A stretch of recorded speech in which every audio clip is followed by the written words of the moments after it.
via chat, so you might also get a direct response that way. Okay, that's the housekeeping stuff. We're going to start this conversation like we always do, with a little bit of a moment to pause. It's impossible for us to do this work and think about this stuff given everything that's going on in the world right now. And it is really important and valuable to give ourselves an opportunity to just pause and breathe. So we're going to do a little bit of a breathing exercise. So if you can, if you're seated, try to get your feet flat on the ground and relax your shoulders. Maybe wiggle around a little bit. And if it's comfortable for you, close your eyes. And start to take in a slow and steady breath that moves from the pit of your stomach all the way up to your chest. And when you get to the top, hold your breath, take one little sip of air, and then let it all go. We'll do that a couple more times, and we'll do a little bit of timed breathing. So take a slow and steady breath in on the count of 5, 4, 3, 2, 1. Pause. And exhale on the count of 5, 4, 3, 2, 1. One more time. Inhale on the count of 5, 4, 3, 2, 1. Hold it at the top. And then let it all go through your mouth. And just shake it out.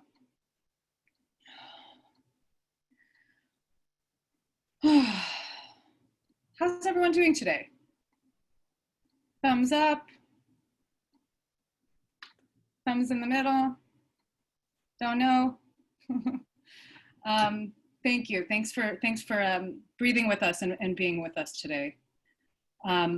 So I'm happy to kind of represent this collaboration of Philanthropy California and the Trust-Based Philanthropy Project. Philanthropy California, for those who don't know, is the alliance of Northern California grantmakers, Southern California grantmakers, and San Diego grantmakers. And we've been partnering together for the last 5 months on a monthly webinar series where we dive into each of the principles of trust-based philanthropy.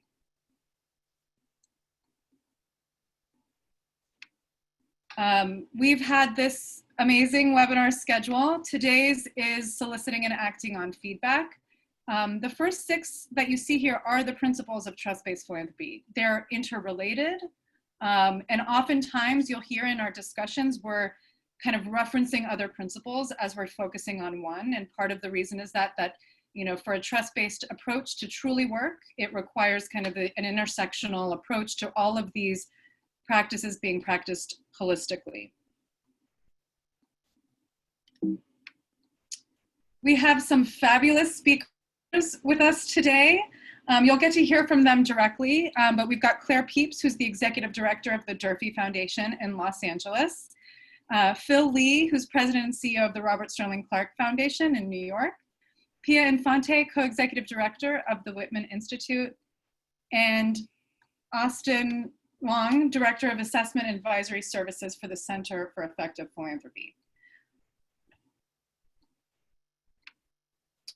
So what is trust-based philanthropy? And I know for those who have been on these calls in the past, you've seen and heard some of this stuff, but it's for those who are newer to it, we really want to take a moment to acknowledge that trust-based philanthropy operates within an ecosystem. And first and foremost, it's a values-based, values-driven approach that serves as the foundation for all the principles that we've been talking about in these monthly sessions. So really, we recognize these values as the touchstone of a trust-based approach.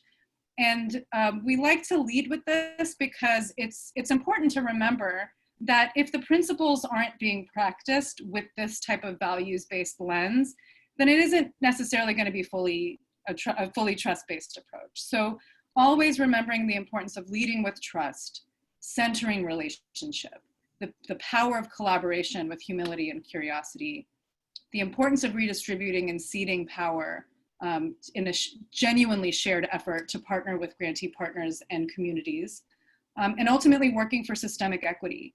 You know, the root of what we're talking about here is power imbalance. We recognize there is a fundamental power imbalance between funders and grantee partners.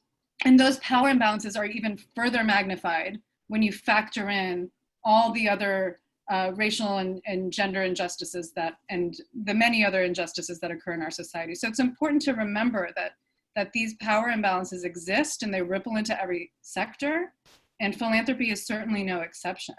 It's leading with values of equity and trust and a power awareness of all these things will go a long way in actually genuinely building trust across difference. And the reason behind all of this is that so many foundations are doing this work in the name of fairness and equity, but oftentimes there's a mismatch between the practices and the vision and the values of some organizations. So we really want to be intentional about building in these values into the culture and the practices of this work. And today we're going to be focusing on one particular principle, which is soliciting and acting on feedback, which is one of the fundamental principles of a trust-based approach and one of the ways of really embodying that kind of trust-based approach. But we would be remiss to not be talking about this current moment that we're in. We're experiencing multiple pandemics. You know, we've seen the heightening of health disparities in the middle of a health pandemic. And we're also in the middle of a political uprising where there's a kind of awakening happening around systemic racial injustice in our society. These are things that inevitably touch the communities that we support and the work that we do. And it's imperative that we take all this into account as we do this work. So I wanted to lead this discussion with an invitation to Claire Peeps from Durfee Foundation, particularly in this moment of unrest. It's a time for listening and reflection, and it is a time where soliciting and more importantly, acting on feedback from grantee partners and communities is critical, but also not easy. So I'd like to invite Claire Peeps, Executive Director of the Durfee Foundation, to share how is Durfee thinking about its role in this current moment, particularly as a white-led organization kind of navigating racial injustice for decades, really, as a Los Angeles-based foundation. But I'll hand it over to you, Claire, to share your story. Thank you so much, Shaady, and thank you everybody for joining us this morning. It's really a pleasure to be here, and I look forward to conversation with all of you. So yes, in this moment of time when we are all isolated and physically separate from the people we work with, the dual pandemics are especially challenging, and particularly for those of us who are trying to work in a trust-based manner. Durfee is a foundation based in Los Angeles, and most of our work is based in fellowships. And we'll talk throughout the morning. We do a lot of feedback loops because we do a lot of convening. We're not able to convene very much right now, except on Zoom, of course. So in the middle of this racial reckoning, we had a conversation among staff about what is the appropriate response. Everybody is posting their anti-racist statement on their websites, and we are certainly considering that, but we also wanted to have some real traction and not just post a statement. And so we wrestled with what to do. And we are a white-led organization. It's a family foundation, so it's the family who runs the entity. I'm a staff person. And while we have diversified our board by bringing in community members, and we have worked hard to build a diverse staff, we are still a white-led organization. So I'm going to share with you really briefly just something that's not yet resolved. It's really right in the middle of it, just happening right now. We decided to reach out to our fellows. So we have more than 100 fellows in Los Angeles, and a couple dozen of them are actually Black leaders. And they're a very, very diverse group in terms of the issues that they're working on, a very influential group. We have people from city council, people working in justice reform, in public health, in education, and economic development. They're an extraordinary group. So we went to this group, Carrie Avery, who is our board president, and I approached two of our principal leaders with the roster of all of the folks who are in the cohort. And we said, we are not quite sure how to proceed at this moment. We don't want to ask you to do our work for us, but neither do we want to act without your input. So we wonder if we have an instinct to convene this group, and we wonder if this would be the right thing. And we'd like to put everything on the table, everything from how Durfee does its grant making to what we're choosing to fund, but how we're investing too, and how we're doing our operations. And two of the leaders, the two leaders we spoke with, one is a two-time Durfee fellow and the other is a Durfee alum and a former board member, talked between themselves and then got back to us and said, we'd like to offer to hold a meeting for you on your behalf with this group. And that's happening right now. The letter just went out to the group yesterday. If you want to flash the photo of the Shaady you can see the cohort here.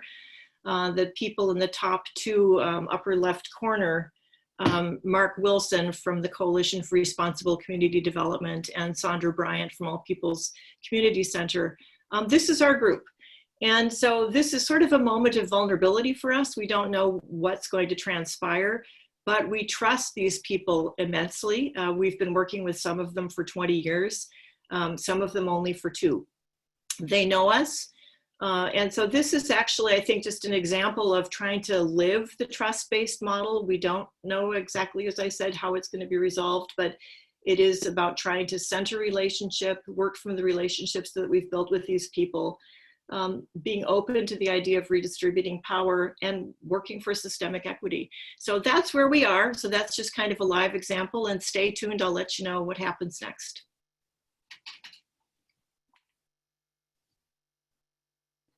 Thank you so much, Claire. It's really helpful to hear just kind of that process. We appreciate you sharing that story in the middle of it all, even though it's not fully resolved. But I want to highlight a few things in what Claire is sharing. You know, there is that kind of intentional kind of willingness to share and cede power, an intentionality around listening, and the real humility and kind of removing, you know, yourself from the equation and kind of inviting the discussion to happen and the planning to happen without you kind of actively part of that. So to be continued. Thank you for sharing, Claire. And now we're going to move on. I'd like to introduce Austin Long from the Center for Effective Philanthropy. In these calls, we have invited philanthropic serving organizations that have expertise and knowledge in the areas that we're talking about. You know, the Trust-Based Philanthropy Project is a limited term 5-year initiative. Our ultimate goal is to contribute to a culture shift wherein trust-based practices become the norm in our sector. We also recognize that there are many important and relevant efforts that are already taking place across the country and across the globe that are really working towards some of these same culture shift goals. So of course, our partners at Philanthropy California are doing a lot of that amazing work and providing a lot of amazing programming. And also Center for Effective Philanthropy has been a tremendous resource in understanding the importance of feedback and how that plays into effective philanthropy. So Austin, I'd like to invite you to just share any reflections on Claire's story in terms of Durfee's response and listening in this moment. And then also just sharing with us about the Center for Effective Philanthropy and what you're all about and what kind of insights you can share around this whole concept of soliciting feedback. Sure, thanks Shaady, really appreciate it. Thanks for the chance to be here with this group. And I really appreciate Claire's reflection on how the Durfee Foundation is then thinking about its work right now, that willingness to open itself up and be vulnerable in this moment, which is understandably challenging. I think that example is a great one of putting trust-based philanthropy values into action, going straight to the leaders who are on the ground to inform the foundation's response, rather than putting all of this time and energy into developing a strategy, perfecting it with staff and the board, and only then going out and testing it with partners. I think that going straight to the folks who are doing the work first is certainly something that we work with funders on all the time, and I think is a crucial part of building in and creating those feedback loops. I can share a little bit more about CEP. You've got a couple slides. I'll make this piece brief just to share a little background about the organization, and then I really want to share 6 tips for listening well, and hopefully give folks some guidance that's useful, especially in the current moment. It's actually the urgency to create the type of feedback loop that Claire just described that spurred the creation of CEP and the Grantee Perception Report. We've been working with funders for nearly 2 decades just to make sure they have the data and insight they need to help them improve their effectiveness. That includes helping funders seek candid, confidential feedback from grantees, declined applicants, donors, staff, variety of different stakeholders, and using all of that information to inform our research and programming that we do across the field.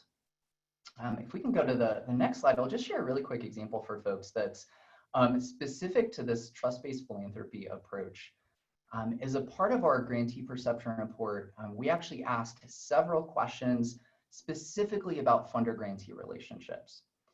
Those questions, in part, are informed by our research around interactions and communications, but we also work closely with the Trust-Based Philanthropy Project to include questions that are about underlying values of trust, candor, respect, and compassion. And what's interesting, just speaking from my experience, delivering these findings to foundations, we often see very close connections between all of these different questions related to the broader construct of relationships. And there's some clear highs and lows on the trust-based philanthropy measures and questions specifically. So in my experience, some funders are much more effective at living out and applying these trust-based values with their grantees. And then I think it turns to an interesting conversation about what are the opportunities to strengthen those partnerships and work all in service of the impact that funders and grantees are seeking to achieve together.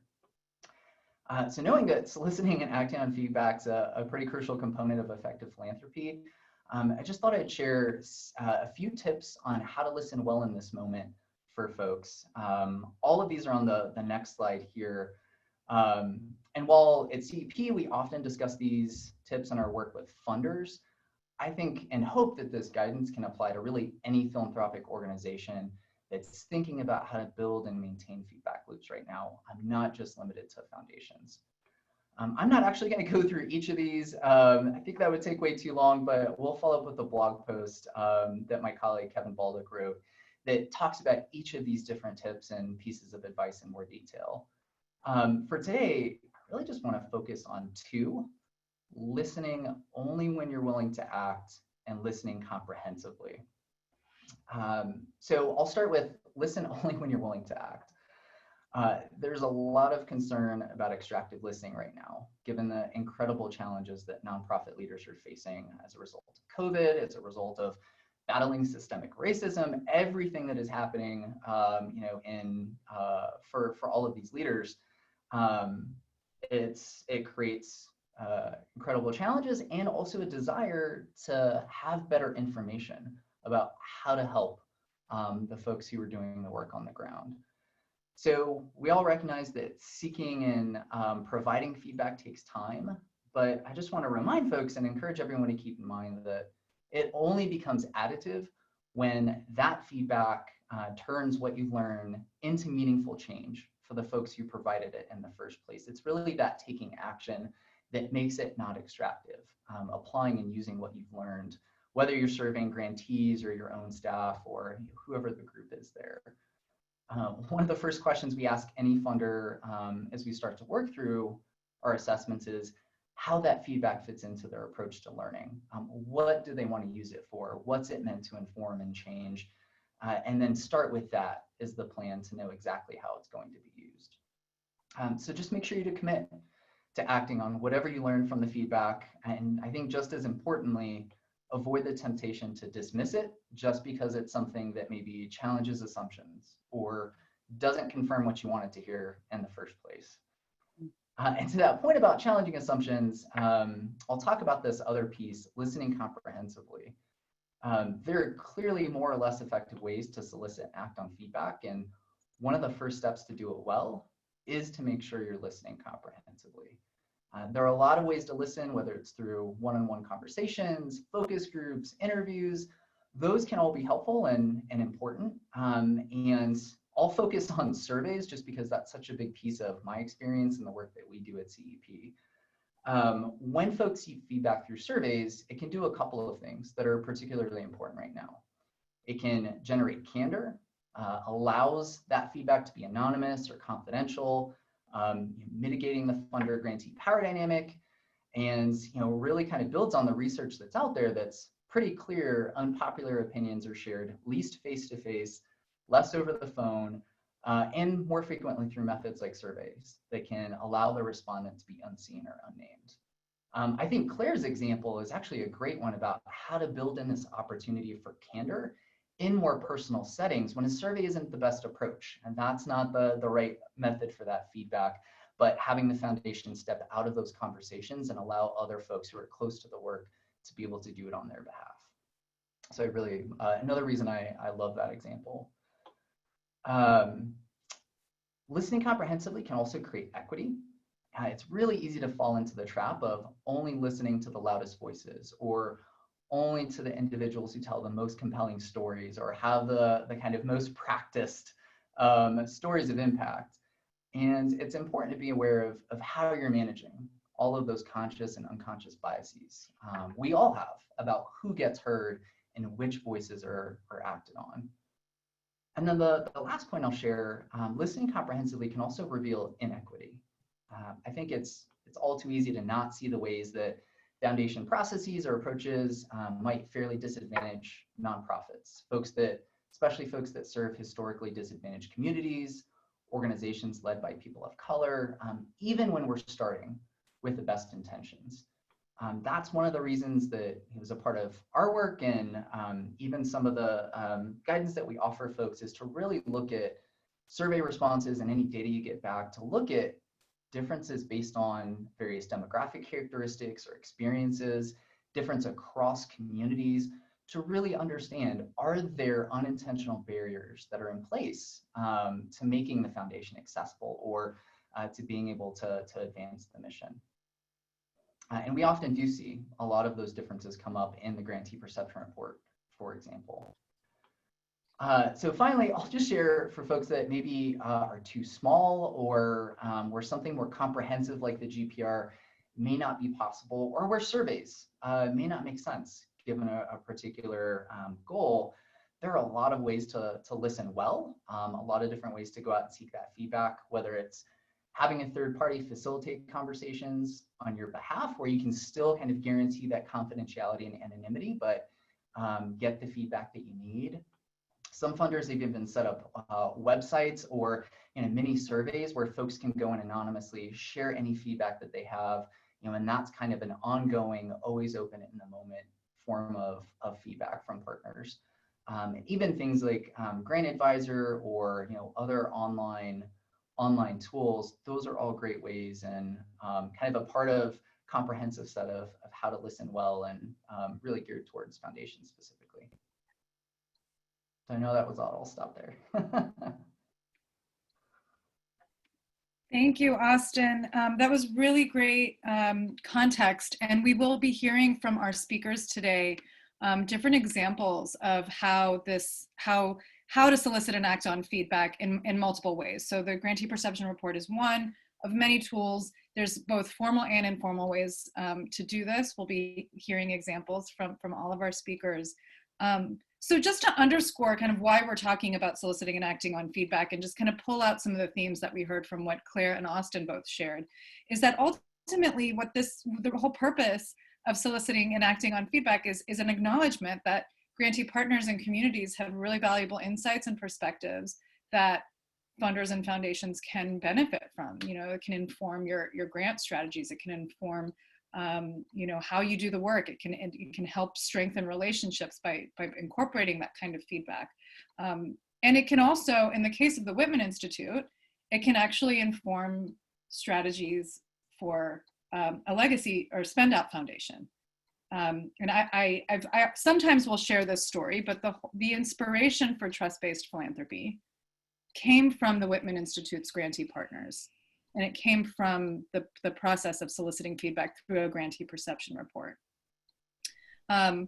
So I'm gonna hand it over to Pia Infante to share that story. Just set some of the context for our folks here.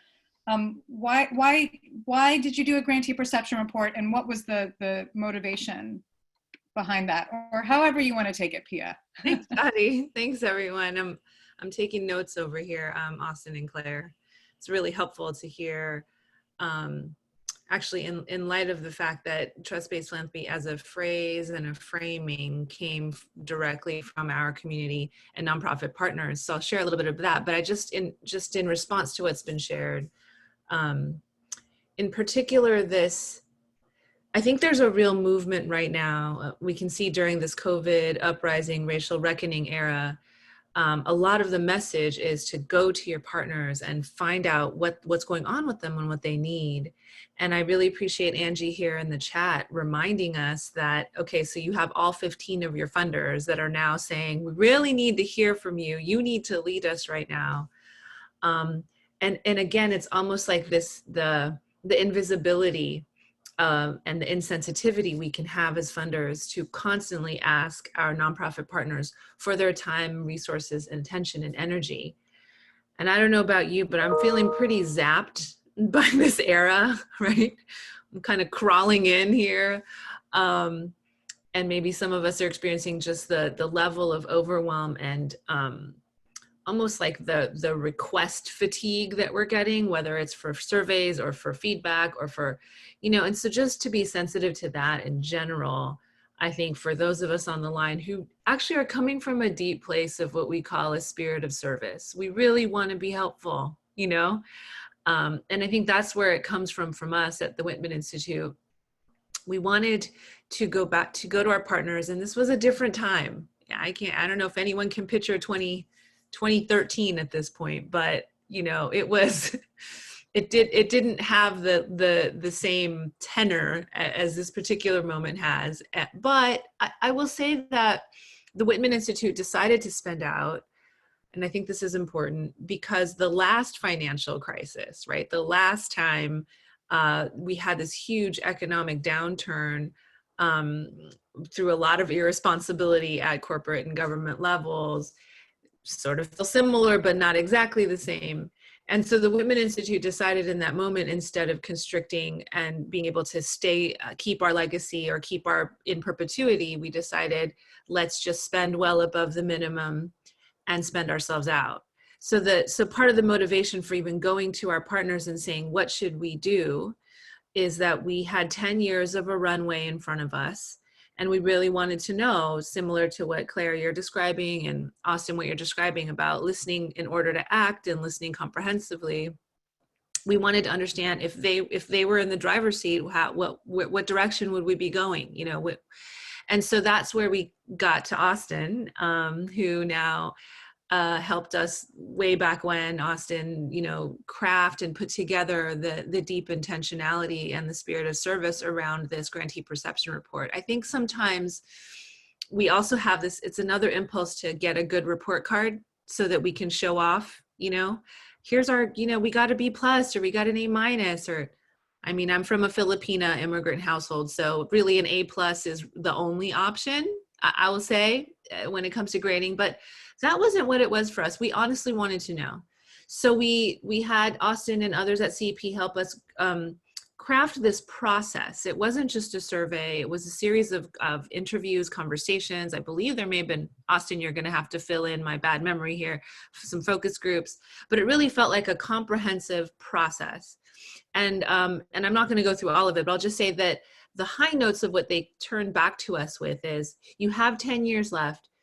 There's something about the way that you approach the relationship and the culture of the power brokering between your foundation and us as partners for the most part, and this is, this is not everybody's experience, universally, but for the most part, it was a positive relational experience, and that they felt that they were trusted and held, and a lot of things that maybe Robert Sterling Clark and Durfee Foundation grantee partners would say, that they were honored in their role as leaders versus being kind of extracted and squeezed for their, leadership and expertise, and having to sort of perform for the dollars.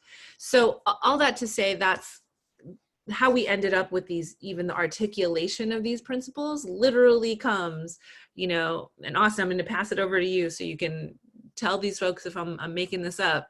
The words, and the concepts and the phrases literally come from the feedback that our partners gave us at that point.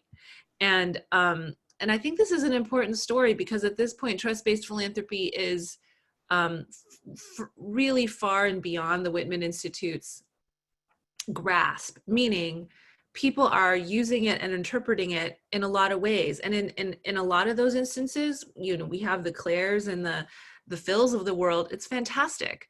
And in some instances, it's not quite in the spirit, of what we started with. So I think the origin story is important. There's more to it, but for the sake of time, Austin, I'm just going to hand it over to you to flesh out anything else that you noticed about that process, because it was really more of a process than a survey. Sure. I'll share that even though this was back in 2013, which really does feel like a lifetime ago, this experience really stands out for me because it was such a different way of engaging with grantees and partners. It was the survey, it was some conversations and kind of interview style pieces, but I think what stands out most to me is the annual grantee convening that I think was in October 2013. And that was, I think, in my experience, an all too rare moment where a funder brings grantees together to actually hear directly from the folks who collected it as CEP the results of this feedback, along with other funders and partners and stakeholders.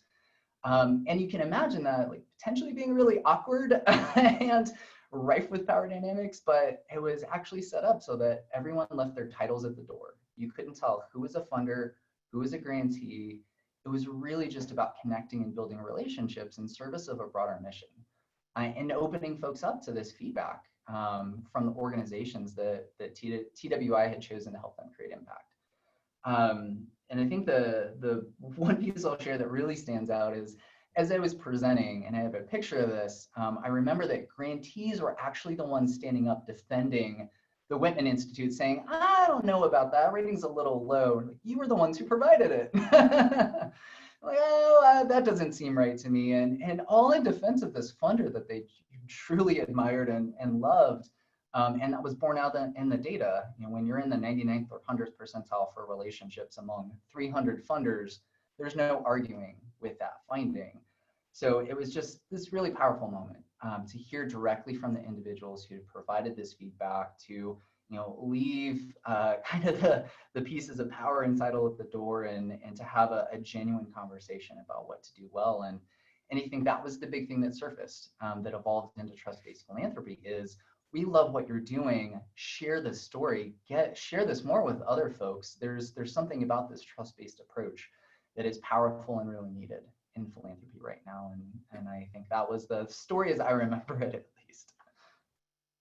Thank you both. And in full transparency, I was in that grantee cohort that filled out that grantee perception report or survey as the Whitman Institute was kind of deciding on how to direct its work in its remaining years. And it was a tremendous opportunity for us to be able to articulate, there's something about the way that you fund that we would like to see in more funders, and just try to convince others.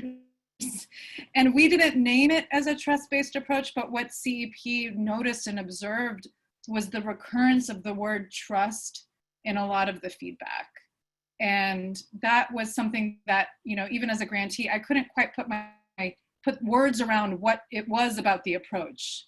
But that was something that CEP was able to kind of lift up for us, that it was this theme, this feeling of not only being trusted, but the trust going both ways. So it was very powerful. I'm going to move us on from that story and bring it back to you, Pia. And just kind of a question of like, as a trust-based funder that has kind of built this into your work, how do you manage, because this acting on feedback, you can't possibly act on everything. So I'm curious, have you ever gotten feedback that you haven't been able to act on, and how have you approached that? Oh yeah, no, we get feedback all the time that we can't act on. I think the most important thing is even from back in 2013, which I'm trying to even imagine what my body felt like in 2013, but there were things obviously from that process with Austin that we couldn't do. But I think what's really important is to say what you're going to do. I mean, a lot of times feedback feels like basically like a black hole, you put the feedback in and then who knows where it goes. It's just swirling around the universe. I think it's important to say what you're going to do. It's important. I mean, there were some people that were very vociferous about different things that we just decided that was not going to happen, at least in that moment. And so we just went directly to them and said, we really love this suggestion. This is why it isn't going to happen. Similar to not being able to fund somebody, you don't just want to disappear and ghost on people. If you're not going to be able to fund them after they've made a request, it's really important to say, hey, Claire, thank you so much for, your time and your work. We don't have it to be able to fund you right now. So I think just the directness, I think people like to say yes and don't like to say no. But it's our job to really be able to say both and to say when and to say how. I see some questions here in the chat. Do you want me to address them, Shaady, or do you want me to wait till Q&A? You're on mute, yeah. Yeah, the question about making sure grantees don't feel obligated, like that it's a requirement that they have to offer feedback. How do you navigate that? Yeah. Part of that is based in a relationship of mutuality, right? So it's a relationship where I'm sometimes vulnerable. Like I can say for real right now that I'm only about 70% of my brain is assembled right now.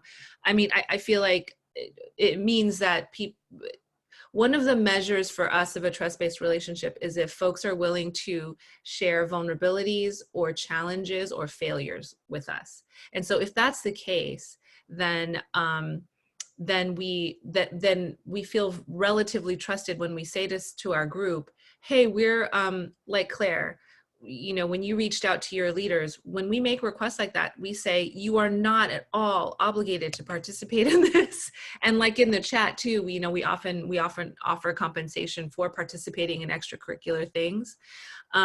So we try to make it very clear that it's not part of their grant requirement. It's not part of, our expectation of them. I think even just saying those things up front, sometimes even then the power dynamic in between our sectors is such that even when we say, look, we're having this retreat, we're doing this survey, please do not, if you don't have time for this, please do not feel like you have to.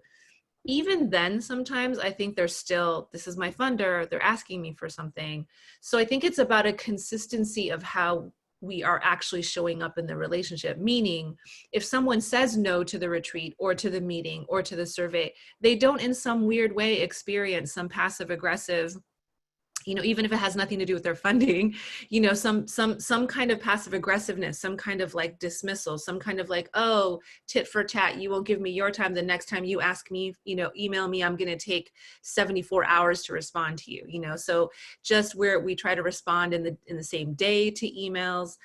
You can reach us directly. We don't have like a huge battalion of staff, partly for operations reasons, but we don't have a big battalion of staff between us and anyone who wants to reach us. So I'm going to stop there because there's a lot of great questions and we haven't even heard from Phil yet. But I do want to loop back to Kendra's really great question, which I think any of us on the call from Trust-Based Philanthropy could address. Yeah, the question from Kendra is really about just this movement around trust-based philanthropy. Where is it going? Where's the uptake? And it is growing. The project was launched to respond to the growing interest in the field, a lot of desire for tools and resources and ways to navigate some of the questions that are coming up.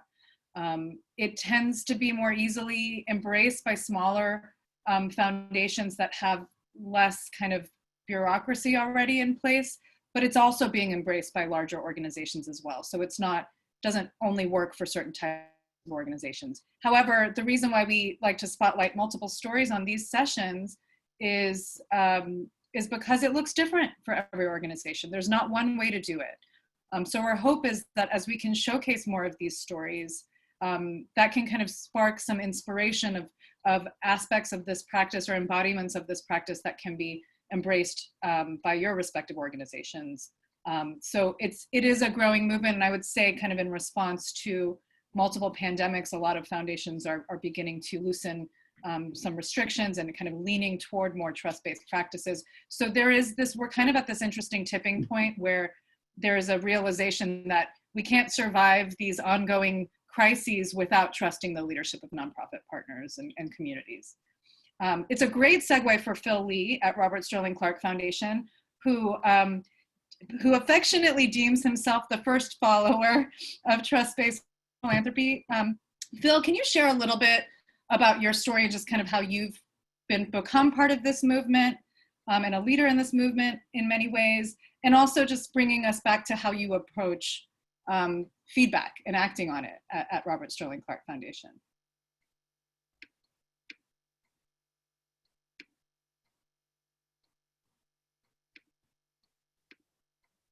Sure. No, it's so nice to be with everybody. Greetings from Brooklyn, New York. Interestingly, we do call ourselves the first followers, but at the time when I joined the foundation 4 years ago in 2016, had not heard of the Whitman Institute or knew anything about what we now call trust-based philanthropy. And so it was one of these happy discoveries along the way when we were talking about our work and the way that we were looking to do it, that people sort of directed us to Infante and John Esterly at the Whitman Institute and said, you might want to talk with them. They've got some ideas and have been doing this work for a while. But when I came to the foundation here in 2016, the mandate and the invitation from our board was to rethink our work and focus on leadership development in a place like New York and many other places where there are many large and global funders. It was how could we make an impact and make a change happen in the city. And so we identified investing in the people of this city who are trying to make change, and so do that through leadership development. And as we went through that, the first thing that we did was actually create an advisory council of a group of about a dozen nonprofit leaders to help influence and share with us what their thinking was about what was needed here in New York. We had some ideas but weren't sure, and so we didn't want to just go ahead and craft our own solution and then put it in place. We worked with that group for the better part of a year, everything from grant making to our own leadership development program to thinking about some grant making practices and things of that nature. Like many others, we stipended all of them to honor their time and their expertise for coming through that process.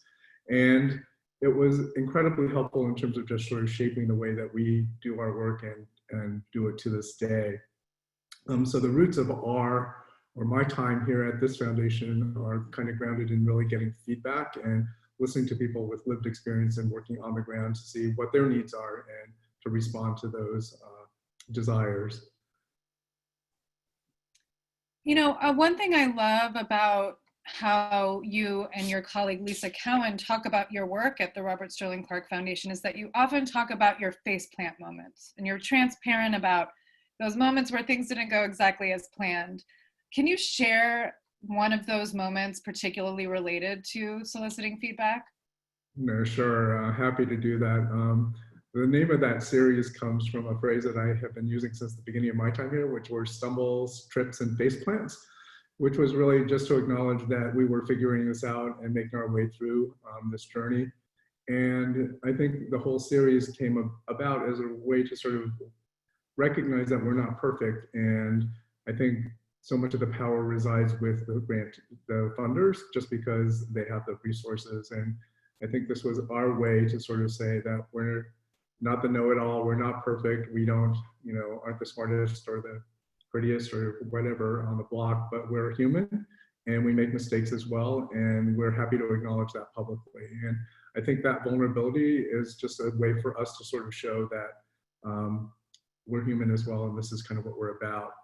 I would say the big moment for us, or one of them, one of many, was at one of our grantee retreats. We had put in place, so we do embody many of the trust-based principles, and one of them is really interested in trying to make the case for unrestricted multi-year funding. And to do that, we were trying to figure out how to make the case for the field. And so we implemented an online capacity assessment tool survey that we were using with our grantee partners. And in the first year, everybody filled it out. Of course, they were new grantees, and we were just starting and embarking on this work. And yay, everything went fine. And then the second year, as we were coming up to our annual grantee retreat, which is fully optional, but not everyone believes that. Only about a quarter of them had done it ahead of time, and we were hoping to report back during that moment about like what the findings were and things of that nature. And we just kept asking, and people didn't do it. And in one of my really bad funder moments, I just like, we asked so little of our grantee partners, why couldn't they do this one request or survey for us? And it was, you know, it was eye-opening. I think what we did and ended up is that we had our retreat, and we have independent evaluators who look at kind of the work and what's being done so that we can hear from others what's going on. But they did a private session with our grantee partners, and during that, saying we had hoped to report back to you what the findings were from kind of what you had filled out about the foundation. And instead it became a feedback session on what it was about that survey that didn't work. And to one, they all said they absolutely hated it. And it was like a sucker punch to us when we heard about it later. But the reasoning was twofold. One was our grants were too small to warrant taking credit for any changes that would have happened at their institutions.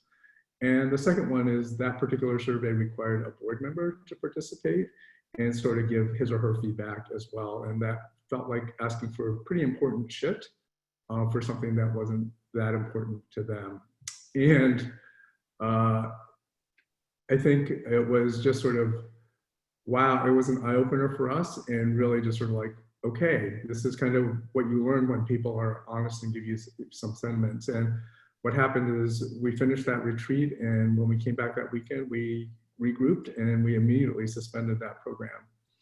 And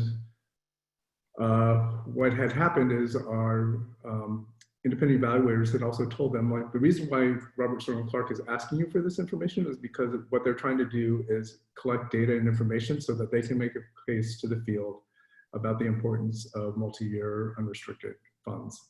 And they're like, we're all for that, but if that's what they're trying to do, we would be happy to help. And so we had a half dozen of our grantee partners actually offer up their time to work with our evaluators to create a different kind of tool that we could use. And what came out of that work, and we also stipended them for all of their time on that work, was something that we call CHAT, which is the check-in analysis tool, which is our verbal reporting system that we use to this day. And that is the tool that we use, and our evaluators use it. And one of the things that we measure, which we like to call is return on relationship, which is really about like, what is the effectiveness of doing our work in this particular way? And so we have our grantees to thank for their feedback to kind of change the way that we do our work. Thanks so much, Phil. I love that meta story of getting feedback on the feedback process and then getting rid of that feedback process and really acting on it and kind of redesigning it with more intentionality. Just to kind of get some clarity, when that discussion happened with your grantee partners and the independent evaluators, were you in the room, or was that a situation where? No, it was a session without us. It just happened to be at our retreat, but it's a session that we were intentionally not part of.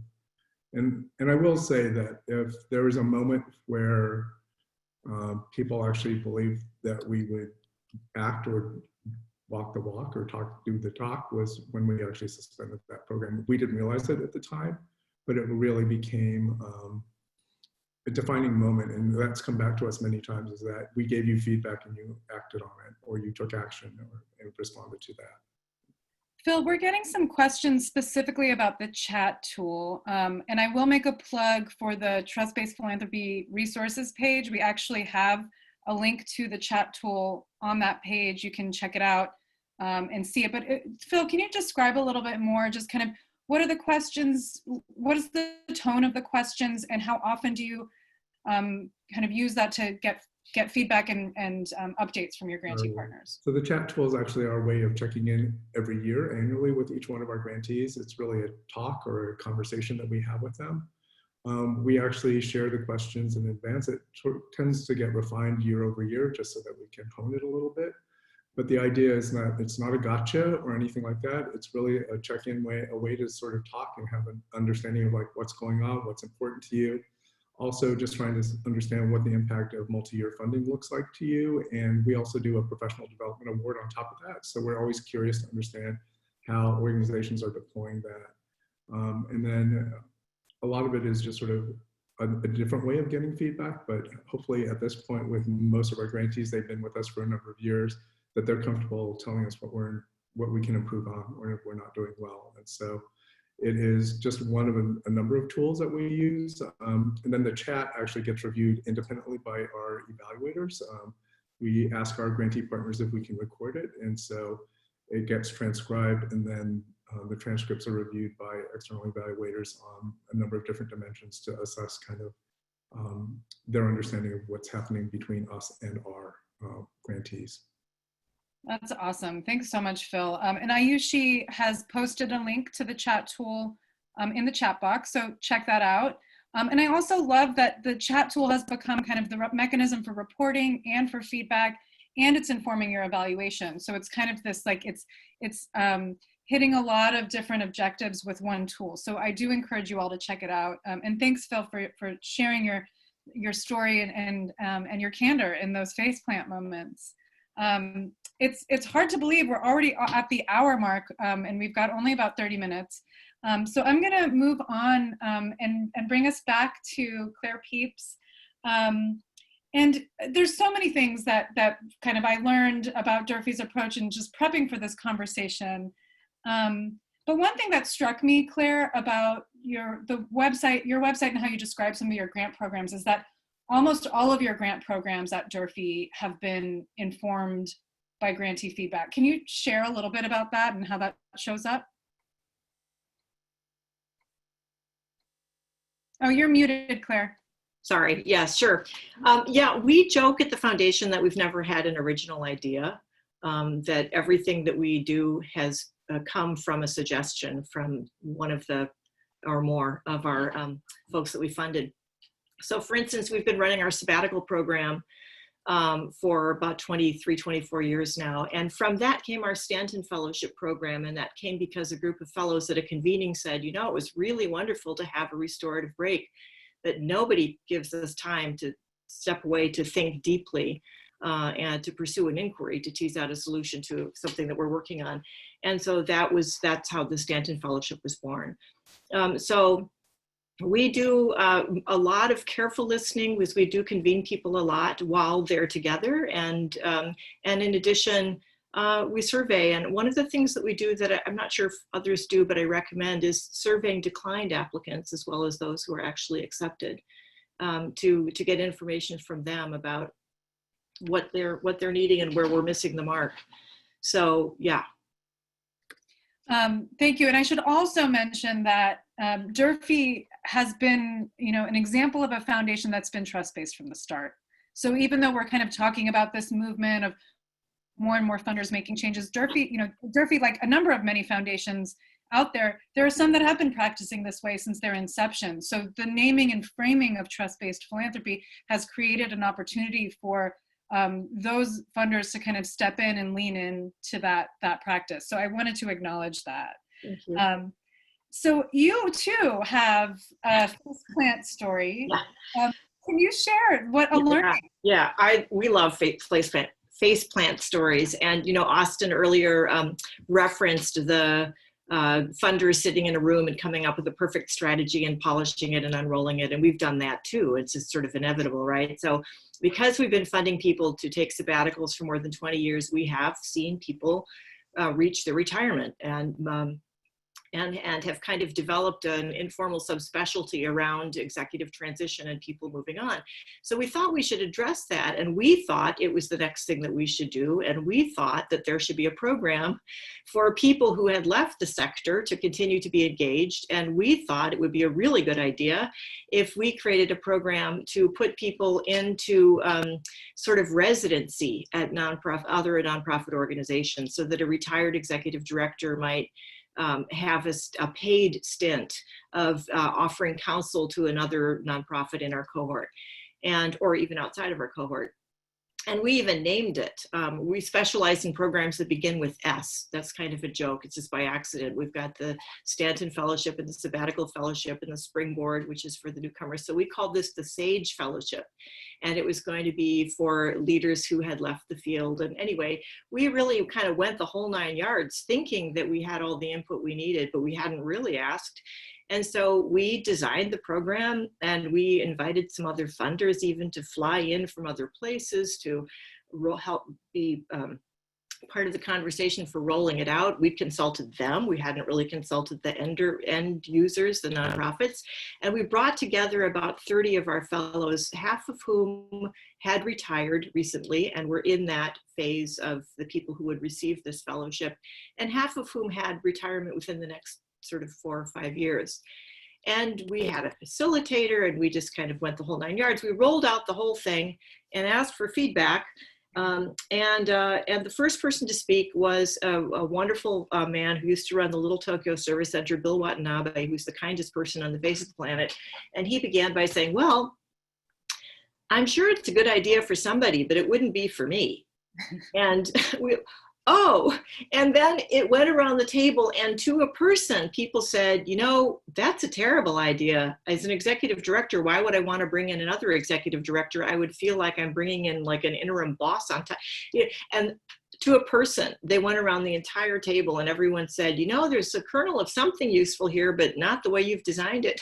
So that was a great lesson to us of, you know, we just wasted a lot of time sitting by ourselves in our office among ourselves, thinking that we had gathered from listening sort of peripherally what we needed. So we scrapped it and we went an entirely different direction. And that's another story, but it was definitely a faceplant. That's really instructive. Thank you for your honesty. What would you do differently next time? Well, the exact reverse. I had invited those 30 people into the room, or probably, frankly, a smaller group. 30 is too large to begin a conversation, I think. But, you know, 8 to 10 people seems like a wonderful number of people who would be in the target range of the users to sit down. And one of the things I just posted in the chat is that we compensate people informally with food.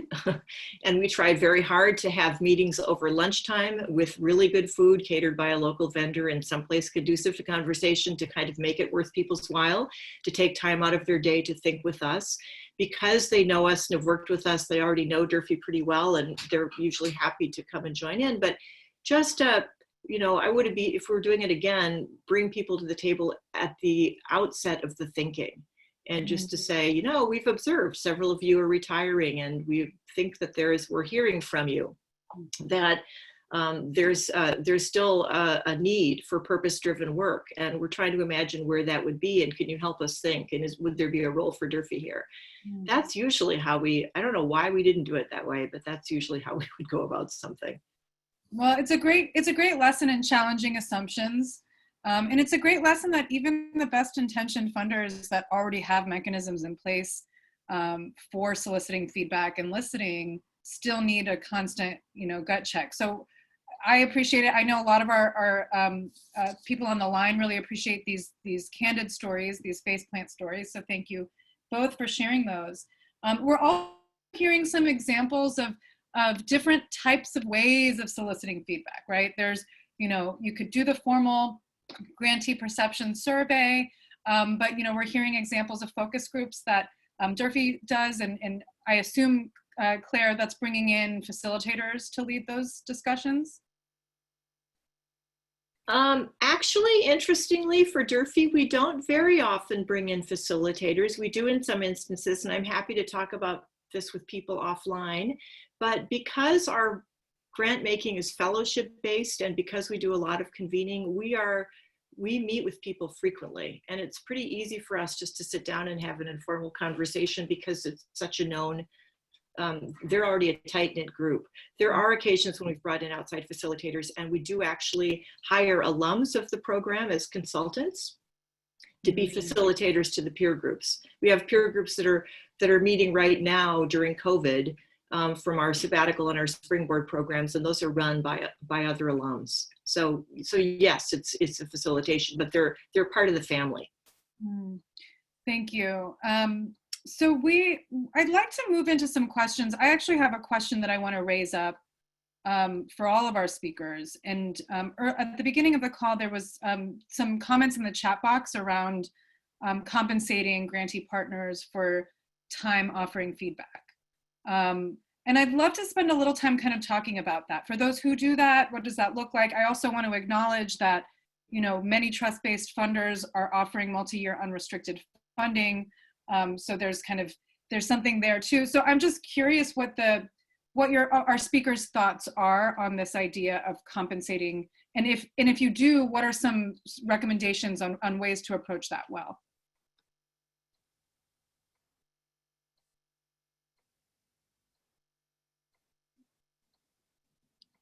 Claire, I think your video is spotlighted. If you have any, I don't want to put you on the spot, but.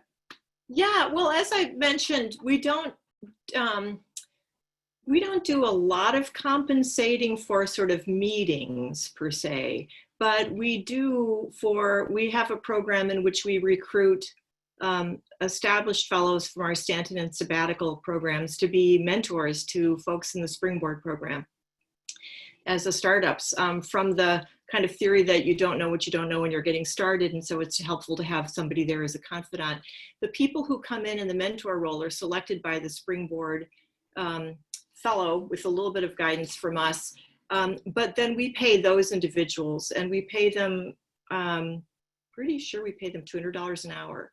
And we contract for a bank of hours, and they just draw down from that. So we pay them 50 hours a year for each of 2 years to be an informal confidant to an advisor to the Springboard. So that's something we've kind of built into our system, and there's a lot of them. Thank you. That's great. Phil? For us, it's interestingly when we ask or invite folks to kind of provide input into kind of work that we're doing at the foundation, those are the moments. So both that advisory council that I alluded to, and then the group that helped shape the chat, the verbal assessment tool, spent a number of months with us on multiple times doing that work. And so that was all part of the way that we looked at what compensation could be, or to make sure that we honored their time and the expertise that they were bringing to the table. Thank you. Austin, I'm curious what, from a CEP perspective, I'm sure this comes up with some of your funder partners. How do you respond to that, or what is your take on compensating for surveys or feedback? Sure, I shared a quick thought in the chat, but I'll expand on that a little bit. And I think it really depends on the feedback effort, how that's being collected, what it's intended to inform. For something that's meant to be anonymous and confidential, and for the GPR specifically, we actually ask funders not to offer incentives for completing the survey, and even for a donor or staff survey, because that is meant to be kind of a rigorous, more kind of methodologically sound tool. You don't want to create a positive response bias by offering folks something to complete the survey, especially given the power dynamic that exists between funders and grantees. So we don't do it for that. I think the communication is much more helpful. Why are we seeking this feedback as a funder? What are we going to do with it? Will we know who responds or who doesn't? So those are all of the kind of really important questions that we work with funders to address up front. For something else like focus groups or interviews, absolutely compensation for the time is really important. Or if a funder is running their own survey, that's something that can be flexible. But if it is meant to be confidential or anonymous, a third party can still help kind of disperse those funds to folks who participate without that having to without the funder knowing exactly who participated. If it's a pool of funds for a particular project that the third party can then help disperse. So we've done some of that as well, just to make sure there is appropriate kind of recognition of that time for something like a focus group. Thank you. I also want to raise up a question for our full panel, just around this idea of survey fatigue. This is a time, and I think it's been brought up in the chat already, this is a time when a lot of funders are approaching grantees for information. What do they need? How are they responding? I know our speakers have, your respective organizations have taken on different kind of actions to support grantee partners in kind of not so onerous ways. But how can we address this issue of survey fatigue, especially when we're in multiple crisis moments, and inevitably there's a lot of surveys kind of flying around, or questions being asked of nonprofits about what they need, or how they're responding. So how are you all thinking about survey fatigue? We'll start with you, Pia. Yeah, there's so I think underneath that question, I feel like, is how are we all going to get through this? Like literally, period, like this rubber band time where we just, there's so much uncertainty. And I think some of the deep desire to kind of get feedback about what we should do with ourselves comes from that.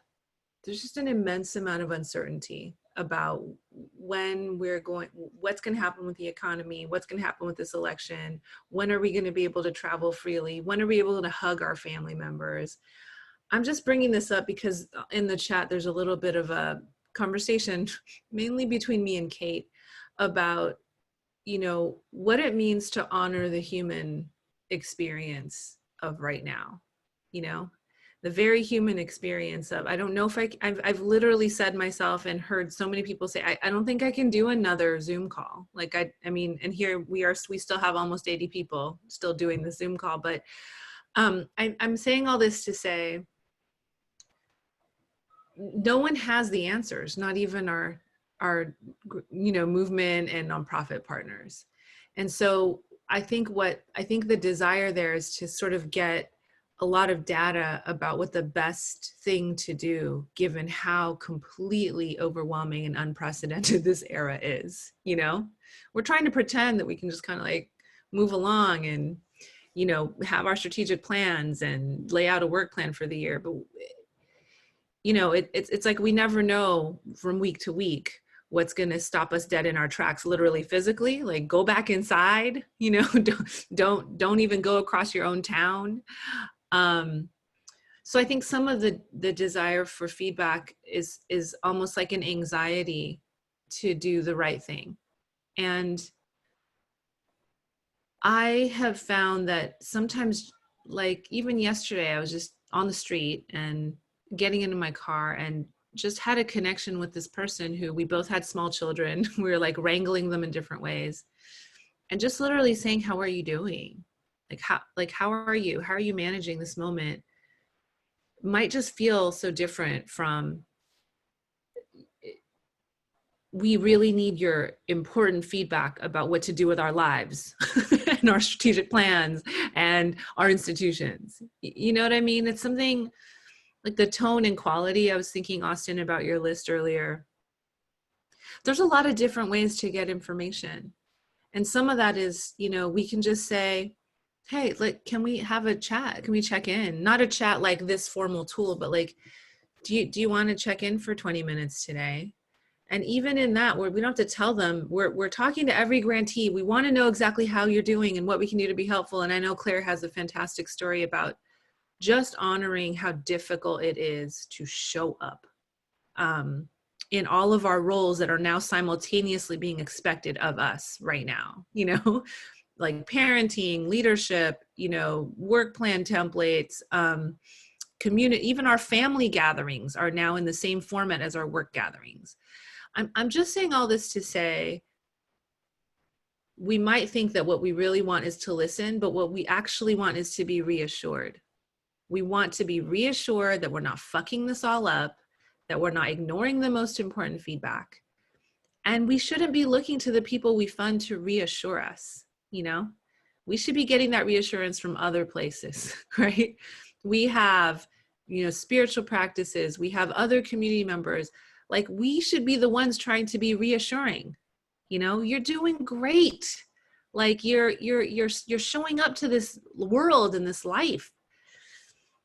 So I think that's, you know, that's the answer for me, is that there's no technique that's going to assuage all this uncertainty and anxiety, but there is human connection. And I think that is underneath all of this. I think all of these fantastic leaders, all of you on the line, you know, what we're talking about here is we want to listen for feedback and to act on it, but we also really need human connection. And let's not put that into all of these different formats that just overwhelm and exhaust our partners. You know, we can be a human connective energy without all of that. Like right now, I can just say to all of you, I really care about how you're doing. And there's people in the chat that I've been privately chatting with, and I just, you know, it's a public sentiment that you can also share as a leader right now that might be more important than saying, I'm being the perfect A+ student as a funder and making sure I'm getting all of my feedback about everything I should do. Oh my gosh, sorry, I'm getting so emotional. Like I said, only 70% of my brain is assembled and I might be lacking sleep. But sometimes I feel like we get through an hour and a half of these things and we don't acknowledge just like what this time is like. And this for me is what this time is like. So that's a very long-winded answer to a very good question. And I deeply appreciate everyone here. Thank you, Pia. Well, we so appreciate you for showing up always as your whole self, even when you're saying that you're only at 70%. That's so important to hear. And from the comments in the chat box, it's clear, it's really resonating for people. And I think that is important for us to not lose sight of that. You know, I'm the child of immigrants too. So I'm trying to go for that A+ too. So that resonates. And sometimes that can be at the cost of our own feelings and emotions and humanity. And so we do need to reconnect to that. So thank you, Pia, for reminding us of that. Claire, I would love to invite you to share just how Durfee has kind of really embodied that, how to be human and how to support grantee partners in this time. Thank you, Pia. That was so beautiful and so powerful, and it just struck a chord. And I think that I know those of us at Durfee have been kind of running in circles trying to figure out what our own purpose is right now and how to be helpful, right? So Durfee's actually gone through, I think many of us have gone through chapters in the past few months. The first chapter for us was accelerating payments and getting things out the door and all the busy things that we could do. And the second chapter was contributing to pooled funds and emergency funds and jumping in. And, you know, and then the situation became more protracted. And we thought, gosh, now what? We've kind of moved what we could move quickly, logically, and it was a great conversation. It sparked a great conversation for us about our mission and reflecting on our mission, because we recognize we give away a little less than $3 million a year, and that what we give is less than most of our organization's operating budgets, that we didn't have enough money to fix anybody's shortfall, that we couldn't really be very helpful to anyone right now facing economic distress. So we did a couple of things. We decided not to survey anyone. We sent a letter to all of the grantees just saying, we're thinking about you. And we're here. If there's anything we can do, you know, just please know that we stand with you. And we're happy to be an ear. And a lot of people have called actually and taken us up on being an ear. But then the other thing that we did, and I'm so grateful, we didn't know whether our board would go for this because it seemed a little bit on the kind of far out there touchy-feely side, but we went to our board and said, look, our mission is to support the people on the front lines of doing the work. And right now people are working under tremendous duress and tremendous uncertainty. and they're trying to take care of their children and at home and bringing their parents back from senior care into their homes and trying to show up and do their work at night and take care of the family during the day, and they're stressed out. So could we just make a gesture? It's not going to add up to very much, but could we just make a gesture to those organizations right in the inner circle of our network? And they said yes. So we there's sometimes I think you can act without soliciting input, and this was a case in which we did. And it was just a small act of kindness. We sent out $5,000 checks to about 60 organizations in our network that said, we recognize that this is a time of great trial for all of you, and these are funds for you to use at your discretion, however will best support your staff well-being. You can do whatever you want with them, from gardening tools to books online, I mean, whatever you want to do, and no reporting back to us is necessary. And the outpouring of warm response we got was so lovely. And just yesterday, I had one of the fellows who emailed me unsolicited, just with a list. She wanted me to know they had a staff meeting and what their staff had used the funds for. And I looked at it right before we called. It was to purchase puzzles, yoga mats, coloring books and pencils for adults, biking gear, walking shoes, manicure pedi set, a teepee tent for a toddler. And our favorite was a tabletop fountain that somebody had sent for meditation. And here's I think Shady's bringing it up for you, and there it is. And they sent us this. So that was something we felt, okay, we just acknowledging what Pia said, we're searching desperately to find our own purpose, and we can't do what we normally do, but the least we can do is to try not to be bothersome to people right now and to offer whatever gesture of support that we can, and that was it. Thank you so much, Claire. I love seeing that fountain. It's kind of calming just to look at it. I love that the animation was working in that slide. Thank you for sharing that, and thanks for just being so responsive and mindful and thoughtful about your grantee partners' needs. Final word before we wrap up. Well, I guess Phil, I would love to give you a chance to respond to this question of how to respond in a crisis time. And sure.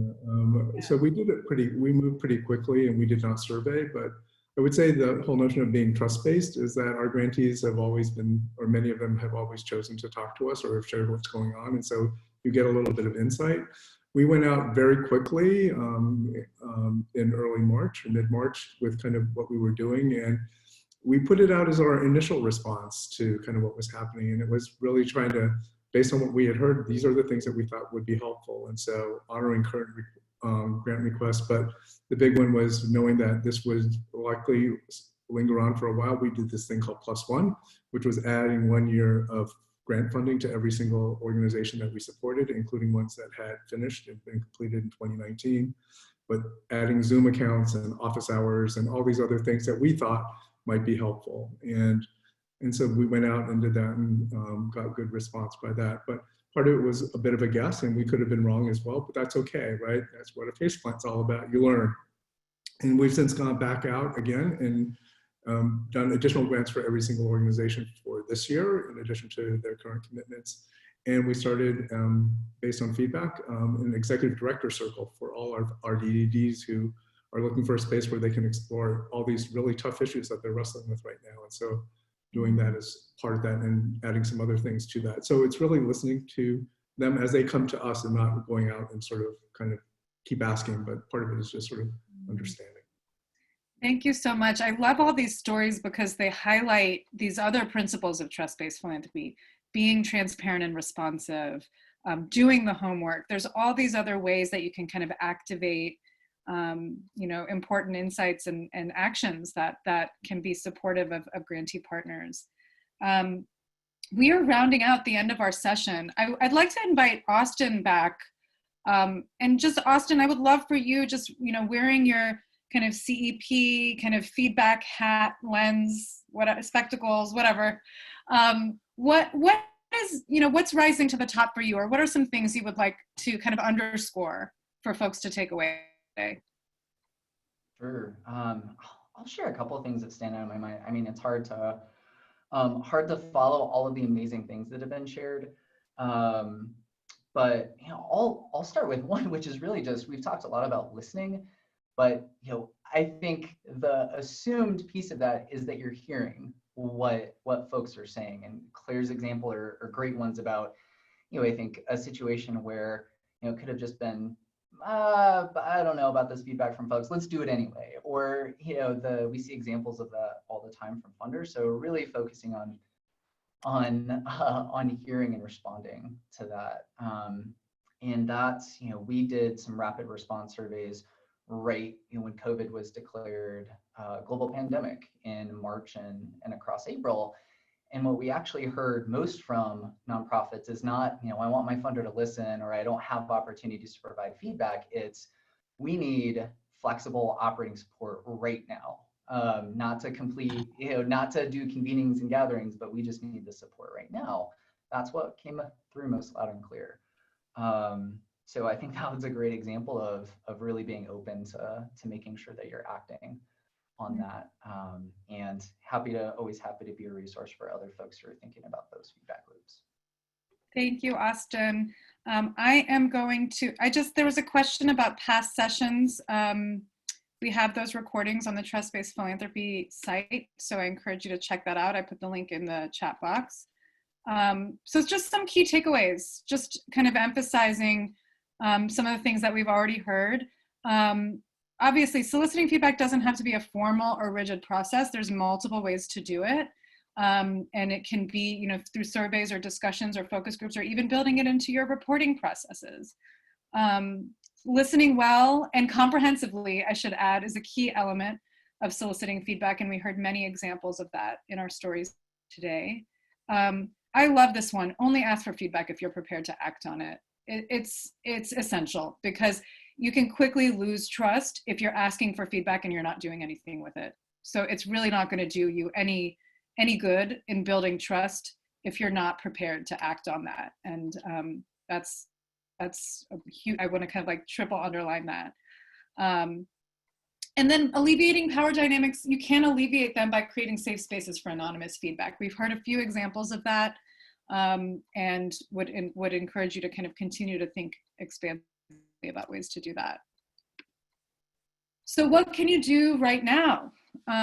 You can take another look at how your organization is currently collecting feedback, and ask yourself, is it power aware? Have you been acting on that feedback? Are you asking questions that you are prepared to act on? This is a good moment to take a look at that and kind of re-examine.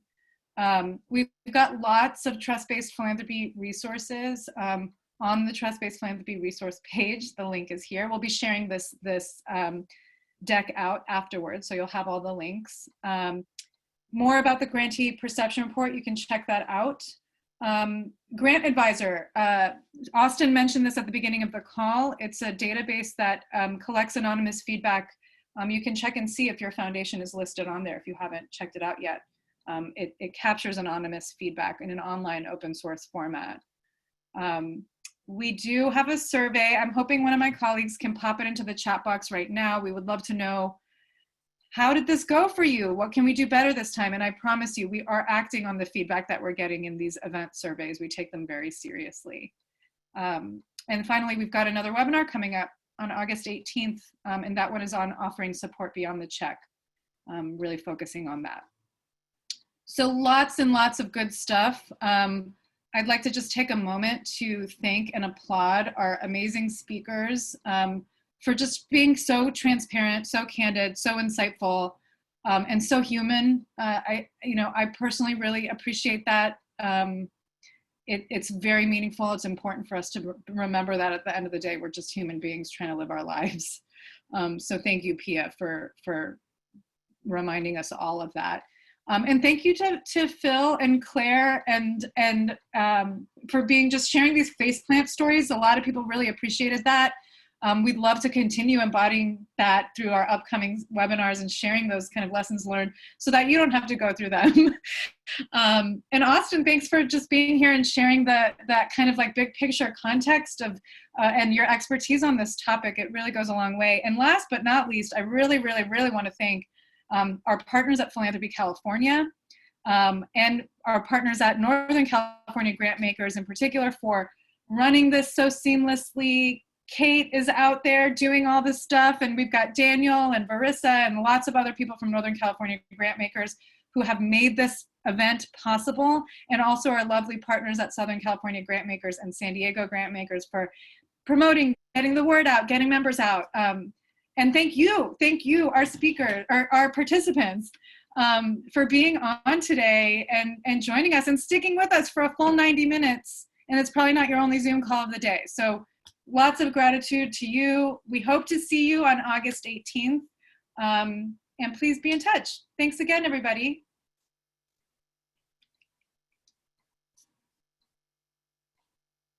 Thank you, Shaady, again, for all your leadership. Talk to you soon. Bye. Bye.